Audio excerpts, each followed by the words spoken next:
Hi guys, welcome back to Just Carve Rob. And here we are, 24 hours later. The glue has set, so now we can do the finished carving.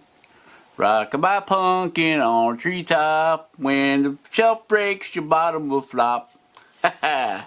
Alright, so what are we gonna do? Well, we gotta carve this hand. Carve it, see? It's all glued on there. Okay. We have our pin, which is a bamboo stick sticking out here, right here. So we want to get rid of that. Okay, carve that off from there.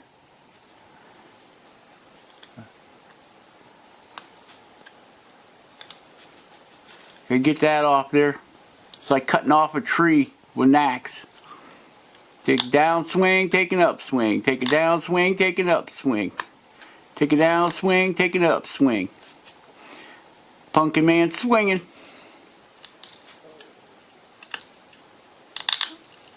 Just like that. Watch your fingers. See that? All gone. No more pin. Oh, so how do we want to do this? Do we want to just take a knife, come in here and just whittle that material back?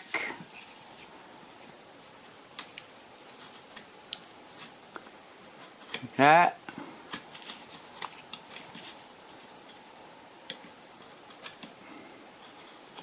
Now, we're working into his other arm. So as we're coming down, we want to kind of roll our knife. Like that. Just kind of roll it in there.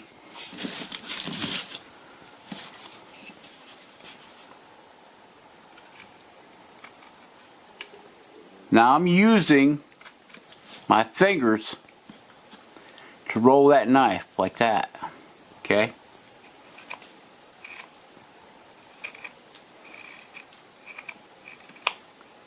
And this is basswood. His hands are basswood, guys. Okay? Just so you know. If I had made the hands out of the pine, I think we would have had issues.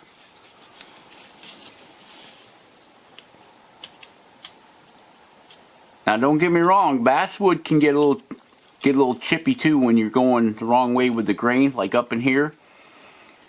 You see how smooth it cut over here?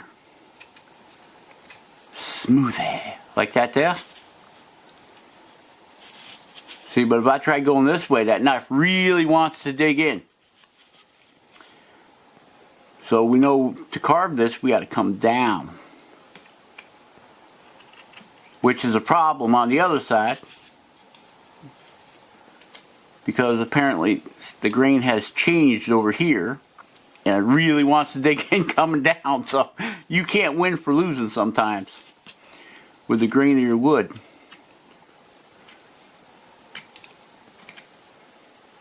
Okay, so I think we are going to, because this is really grabby, I think we're going to end up going to our micromotor and get all this shaped in here. Although, see how nice that side cuts? Why don't the other side cut that nice? I don't know. It baffles me, guys. This wood, sometimes it baffles me. Why you can do some things one way and have no problems, and then you just do the same piece, but you just go to a different side. And it's like, nope, ain't gonna work. Don't want to do it.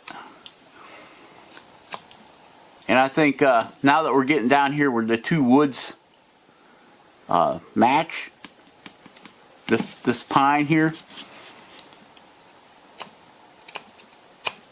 either my knife isn't sharp enough or this pine is harder than the basswood.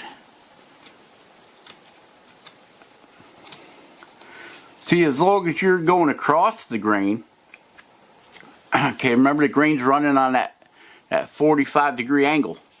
So as long as your knife spans across the grain, you're okay. But as soon as you start getting into the grain, like this way. Now you know the grain's running that way, right? It's running that way, so you're cutting across the grain. Things get a whole lot more difficult with a knife, because the knife starts where the grain of the wood is. The knife starts biting. You already heard that story once in this video. Okay, so rock-a-bye pumpkin on the treetop. So what we're gonna do, I don't know. I don't even know if I can get in there with this. We're going to try getting in here and shape this arm in a little bit more. Let's see if we can do it. Be interesting.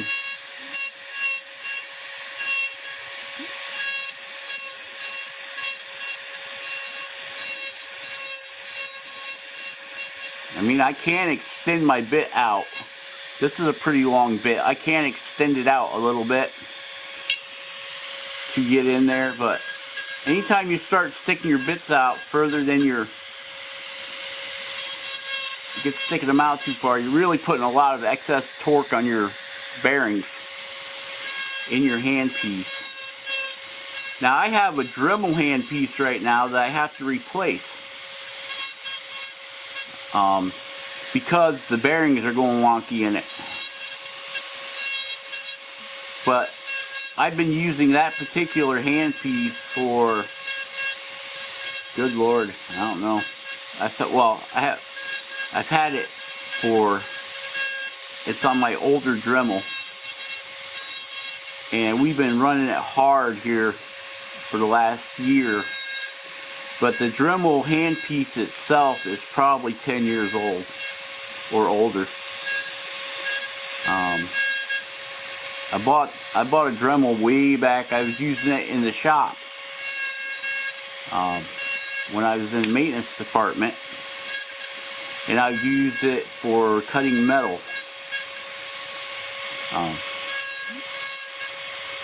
To shave little pieces off and whatnot, little details that you use to hold parts on machines. And sometimes they'd get a burr or something, so you have to take a Dremel with a stone or a carbide burr and get in there and clean it up. And I used that at the shop for years and years.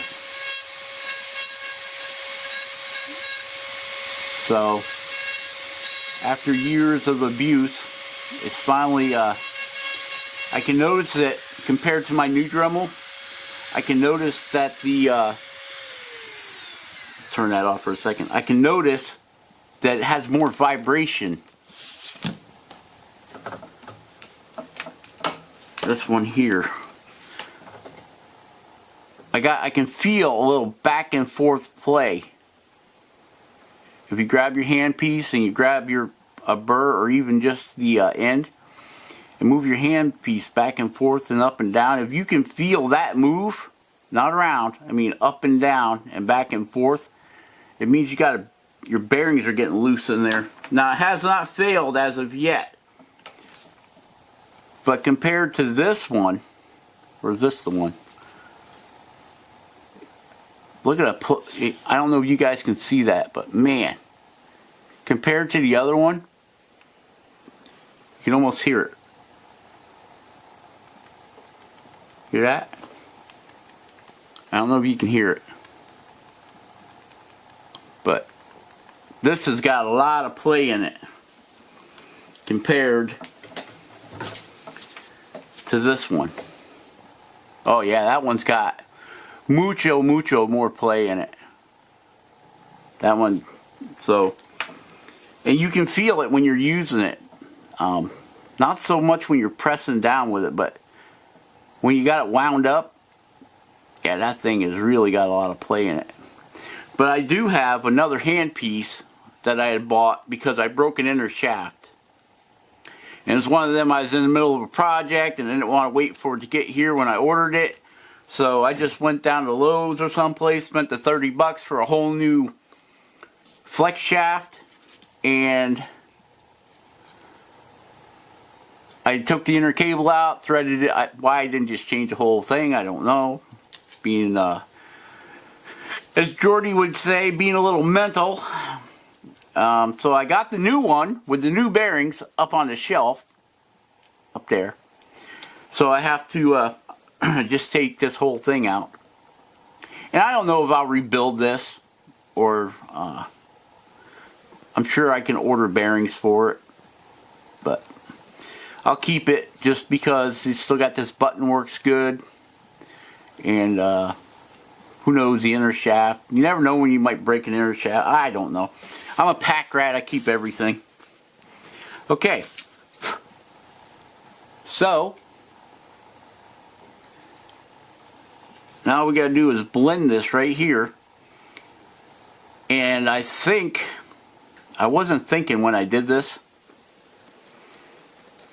So we may end up just taking a little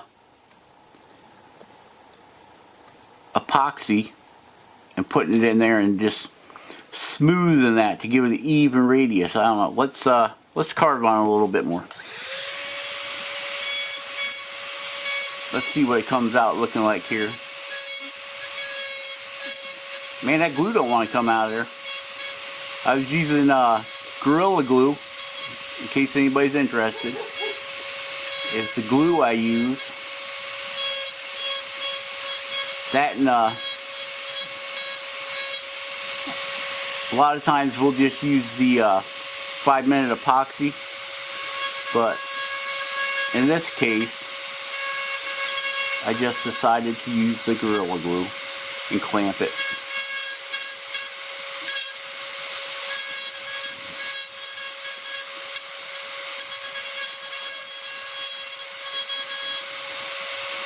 Just use the Gorilla Glue. I got a whole bottle of it, so.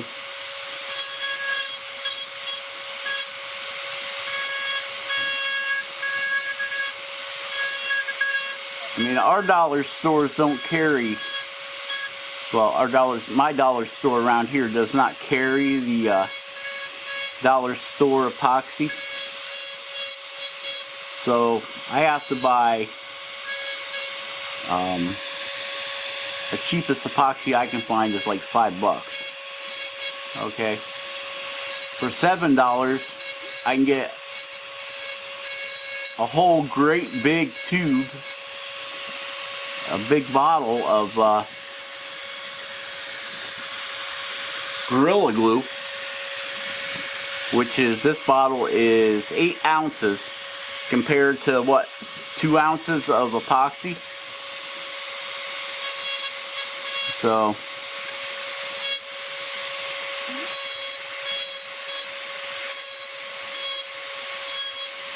and I like using the white glue or Gorilla Glue. I just started using Gorilla Glue. I used to use Titebond, but the Gorilla Glue says it's more weather resistant, so I was building birdhouses and using nails, of course, nailing them together, and I always squirt glue on them anyway. I think it helps it. Nails are probably good enough, but I don't know.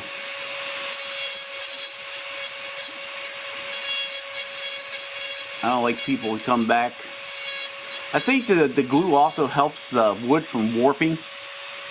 You know, even though when I sell them, they're all the birdhouses are sealed. I seal them, paint them, and seal them. Or some people just like them to be wood burnt, so I wood burn them, but I still seal them. And I tell them, I said, you know, you guys, you should take at least the spray sealer and reseal your birdhouses in the winter. If you take your birdhouses down and put them away in the winter, you should reseal them to keep them from deteriorating, which I don't think anybody ever does. But you can't say I didn't tell you I didn't tell you to do it.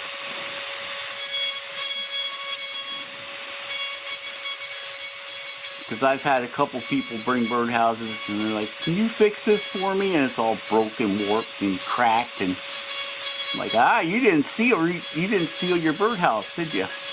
No, I forgot. So we ended up having to glue them back together, and that kind of stuff for them.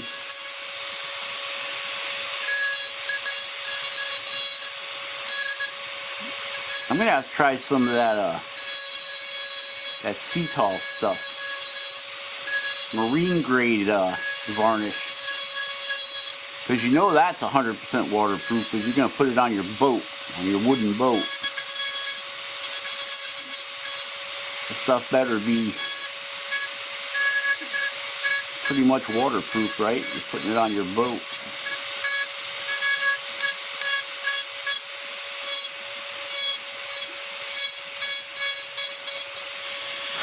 Okay, so it looks like I do not need to put any epoxy on, or the epoxy stuff, the sculpting epoxy. Looks like he came out, look at that, it looks like it came out pretty good to me.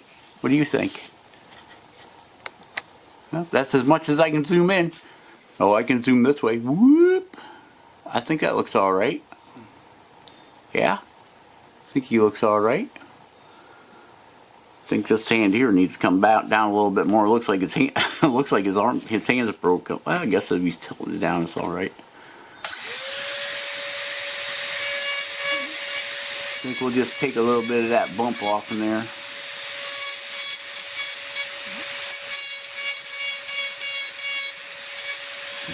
Oh yeah, that looks way better.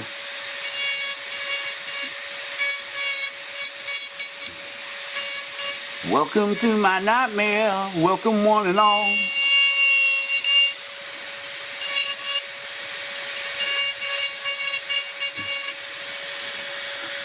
Okay. So I think that's it for this one, guys. Our next video will be painting this guy. All I got left to do is to come back and sand him a little bit. Not a lot, because we don't want our pumpkin to have a super smooth finish. So share, subscribe, like, and oh, as always, be awesome. Carve something awesome. Hello there. And we will catch you on the next one. Check the links in the descriptions below. Alright? Alright. Bye-bye.